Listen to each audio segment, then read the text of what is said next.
Liberty seized by the throat. It's a title. In reality, that's not quite it. Yes, perhaps it's liberty. Perhaps that's what Mr. Mayol called it. But I'm not sure. I'm not sure it's the official title.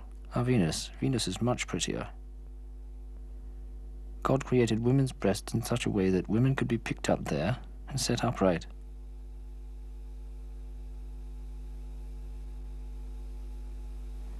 Here the first pictures are shy. It's a rather long-distance treatment. And as I realized that these people were not disagreeable, that on the contrary it seemed to amuse them to see that a photographer was recording this scene, I approached progressively. That there's a fellow who's got hold of her by the hip. And then afterward, of course, Mayol's model was there, giving advice on how to orient the statue. Here's the woman in good spirits. Well, of course, it's an easy effect, placing the woman between the statue's legs, her own legs, when she was young. And here they are. They continue. She moves away, a bit more in silhouette. She judges the lighting, and she appears in the foreground wearing a leopard coat. And then, little by little, an audacity takes hold of me, and I approach even closer. This picture here wasn't bad, of the hand, with the fellow's suspenders running down his back, tightly gripping the woman. A short rest. And then that's it. They judged the statue's vertical aspect. That fellow there gives his opinion. And finally we arrive at this first photograph, the one which seems to me the most representative. There's motion. Composition in the form of the letter A. Quite good, that. Well, I was finally satisfied. This one, this photograph here of the accordionist, I call it, well, in the context, I name it, in short, the music lover killers. I chose this one, you see, because apart from the waiter who's doing the washing up, all of the faces converge towards the young woman. And so these fellows arrived, covered with blood. And then the girl played a song. I still remember the song. It was called, "You Can't Imagine How Much I Love You. It's So Nice to Be Embraced." And then these fellows, who had just been butchering animals, were completely taken by the melody, while she had a distant air about her, contemptuous, kind of a queen. I don't know if I began with a close-up, or if I took the overall scene with the singer who was called Lulu, a singer who sang down-to-earth Jean-Berthe Silva. And then you see, there she is again, Madame Lulu, with those fellows watching her. It's not bad, but there's too much confusion. It's yet another confused photograph, reaching for simplicity. Well then, here's a fellow taken from the back. I like the handsome shape of his apron. We back up.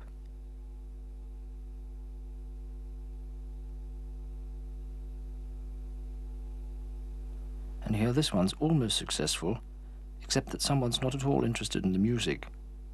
To arrive finally at this one again. Here the faces slowly turn, slowly, and then, that's it.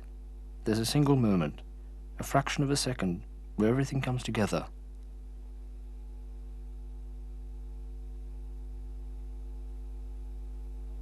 This photograph of a young woman was taken at the Boule Rouge, Lap Street. I call it Anita. That's all I know about her. I never saw her again. Suddenly, just like that, she herself proposed to take off the little jacket she was wearing, and she appeared with bare shoulders. Also, the position of her arms was very, very symmetric, like that. It's very pretty, except for the hand. I would have liked the hand outstretched, but then perfection's not of this world, thank God, and the hand remains a hand. And before taking off her jacket, she was much more anonymous. Here she is then, with her black garment, and the arms are missing. Yes, it's obvious there's an element missing here.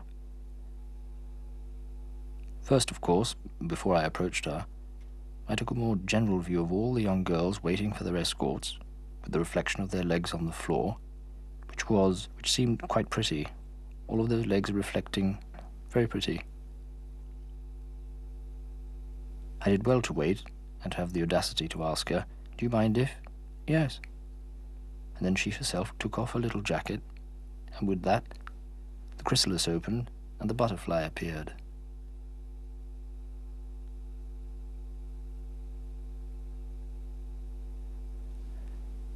This picture was taken, indeed this series of pictures was taken, following a coach tour. I had signed up for a tour of Paris by night. Everyone got out of the coach, all squeezed together, and entered a place called the Petit Balcon, a doubtful pun. A scene representing a Java vache dance. In other words, there are a pair of dancers, and at a certain moment the man throws his companion to the floor. She then seeks refuge among the spectators' feet. It was at this moment then that the photograph was taken. First I made several unfortunate attempts, then several not quite successful ones. Here she is sitting on some people's laps, but it's still very confusing. Here, an outright close-up, but it's becoming a bit vulgar, doesn't succeed. Here we achieve the necessary reserve between the actress and the spectator, who in fact is participating in the show, given the gentleman's slightly amused air and the lady's rather irritated expression. She is just a little undressed, which contrasts well with the perfect tourist in his rather strict suit. She's resigned. Imagine being thrown to the floor 15 times in one evening. Not much fun. No, she's a little tired, bruised, scarred. Something tragic about all of this. This photograph, I call it Papa. Papa. It was the gondola festival at Choisy-le-Roi. I think it was some kind of chariot contest, decorated chariots. And so, there was this man with an old toy car, which he had made into an airplane for his son. And you know, this must be one of the oldest photographs I've taken. Must be in 31. And at that time we were very economical with film. First of all, it was a Rolleiflex with 6 poses, so you triggered only when you felt really good. First I took a shot of the couple, father and son, passing in front of some buildings. But it's very confusing because the public merges in from the background. It doesn't have that feeling of solitude that I finally recovered later. Here they're still lost in the crowd, and it's still confusing. There we begin to separate them. There the two with respect to the setting. But the setting doesn't have much interest here, it's banal. Whereas here, the Mimile Pavilion, in the background, lots of space. The couple's solitude.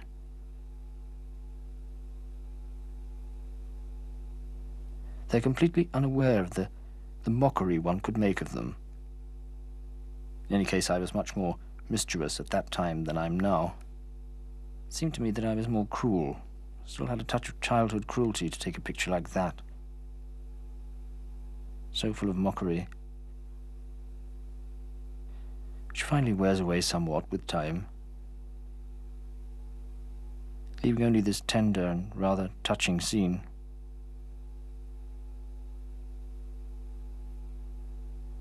And this starts at Hébert Square, a day which doesn't seem to be going well at all. We begin taking pictures nervously, because we've come, so we say to ourselves, I must accomplish something. So we start taking street pictures which don't hold together, which are poorly constructed, poor scenery. Then later, the kid.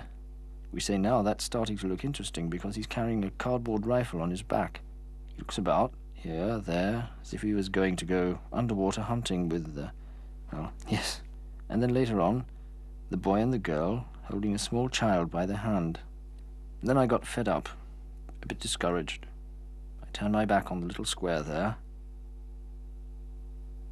They walked into it. They came and placed themselves inside the viewfinder, but exactly as I would have wished them to be placed. I think they're hardly even aware of me. They don't see me. The boy's totally indifferent. Little girl, and that's a fortunate picture, It's like that. It arranges itself like a bouquet, You place the flowers like so, and then the bouquet takes care of arranging itself. And there's the V. Always the letter V. The V. The lines of the police alarm, the background, and the kids who come and place themselves at the center of this sort of angle. There's no merit in that. Just being there.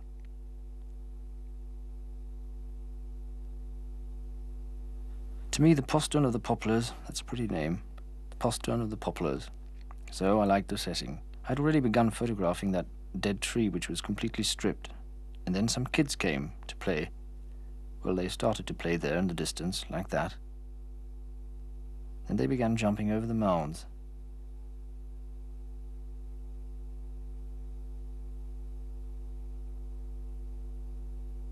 I waited through 5 pictures. I had to take 6 to get that kid jumping like that, the posture. And it wasn't easy to take, because films weren't very sensitive, and that, judging from the sharpness, was at 1/100th of a second, which was already quite good. And here everything's rather well arranged, with the tree in the center, this ridiculous house on the left, and the silhouette flashing in the sky. I don't know if I noticed that when I took the photograph. Once again, it's good fortune. But once again, I waited. When people talk to me about picture hunters, I very quietly laugh, because I'm not a hunter of pictures, I'm a fisher of pictures.